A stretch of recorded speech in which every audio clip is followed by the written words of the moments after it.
dear beloved, Boss Mike Cervera.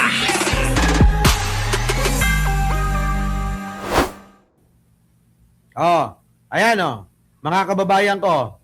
At feeling netong si Mike Defensor, Joy Cash, sa lahat ng mga bagong dating, Limor, Ben Salvacion, DDS man kayo, Pink Lawan man kayo, Mina Di Guzman, loyalista man kayo, Joel Macalinaw, Ben Salvacion, huwag nyo kalimutang mag-like.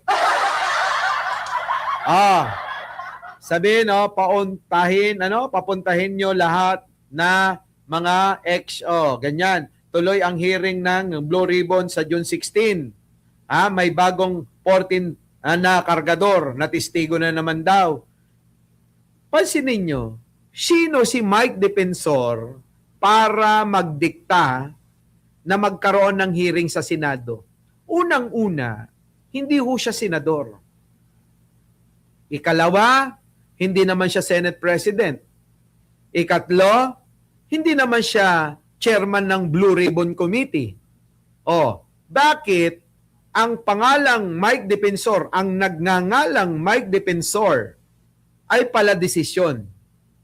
Ibig sabihin, mga kababayan, hawak niya itong mga senador, itong mga putang inang senador, na katulad nila Marcoleta, dahil si Marcoleta ay nakakatanggap kay, ayan na ang sinasabi natin, kay Mike Defensor, aminado sila ng 30 million.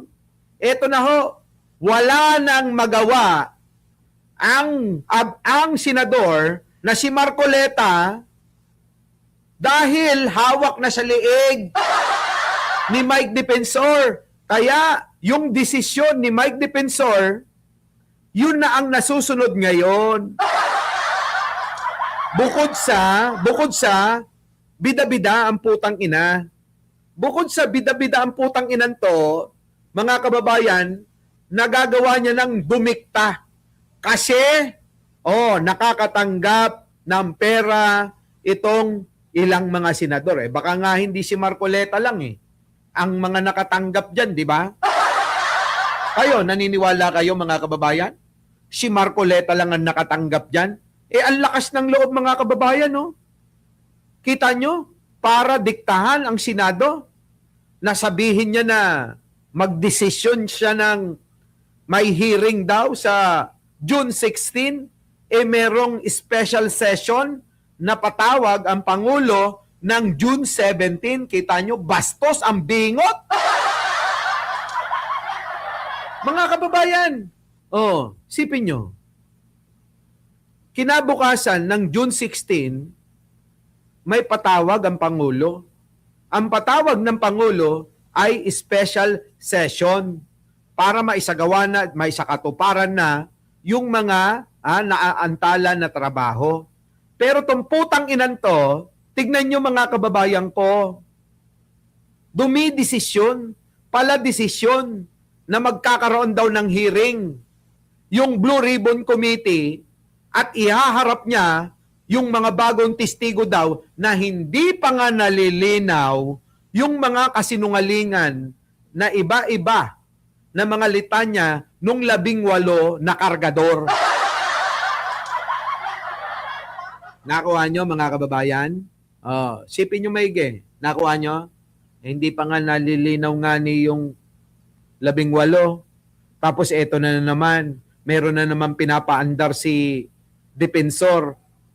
Liwanagin muna natin yung 18. Ipapatawag naman ng Blue Ribbon sa pamumuno ni Erwin Tulfo bakit di mo pa daluhin para ma-cross-exam? Hindi yung puro na lang kayo pa-presscon, puro na lang kayo pa-expose pero wala naman kayong matibay na hawak-hawak na ebidensya. Putang ina.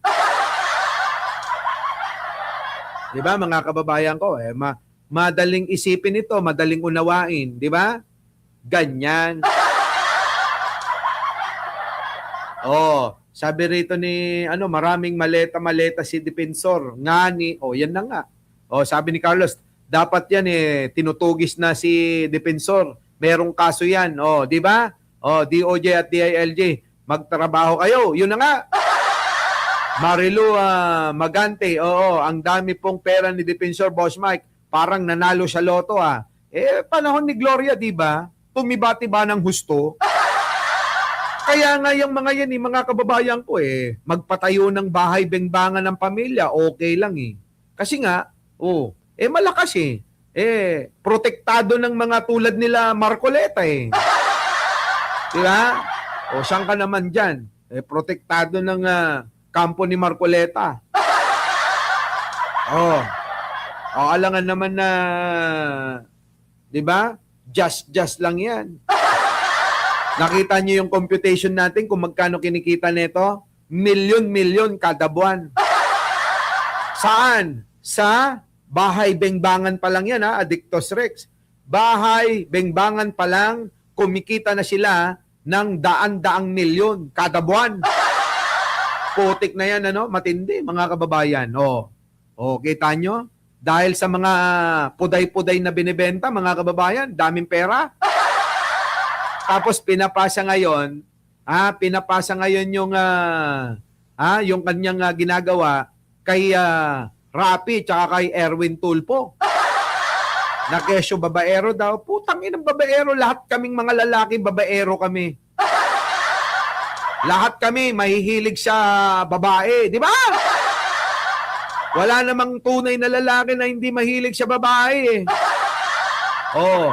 Kung may pagkakataon at mga single. Pero kapag ka mayroon ng syota, asawa, syempre loyal kami.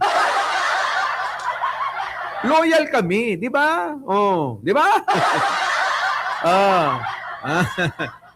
Nako, mga kababayan, ewan ko. So, etong mga ito hanggang ganyan na lang. Tingnan nyo, mga kababayan ko. Wala na.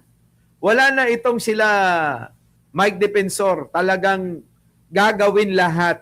Mahadlangan lang ang impeachment trial ni Sara Duterte. Yun lang ang goal nila. Hadlangan ang impeachment trial ni Sara Duterte. Wala nang iba, mga kababayan. Wala! Isa na ako dyan, boss, na loyal. Sabi ni Slapchick. Di ba? Ay, naku. Di ba? Ngayon, alam nyo na, mga kababayan, itong si Mike Defensor, malakas talaga ito sa grupo ni Alan Peter Cayetano. Mukhang sinusunod nila Alan Peter Cayetano, si Mike Defensor. Mukhang binenta na ng grupo ni Alan Peter Cayetano ang kanilang mga kaluluwa kay Mike Defensor. Ako naniniwala dyan, mga kababayan, front lang nila si Mike Defensor. May mga tao na nagtutulong-tulong talaga. Sa katauhan ng mga nandiyan dyan, kilala nyo naman sila, di ba? Ngayon, pinapront nila, sino? Si Mike Defensor. Siya yung nakapront at ginagamit niya naman ngayon yung mga kargadores. Ganon okay lang mambabae, masama ay ang manlalaki. Di ba, mga kababayan ko? Yan ang sinasabi ko sa inyo. Di ba? Alam nyo yan. Kilalang kilala nyo. Our beloved Boss Mike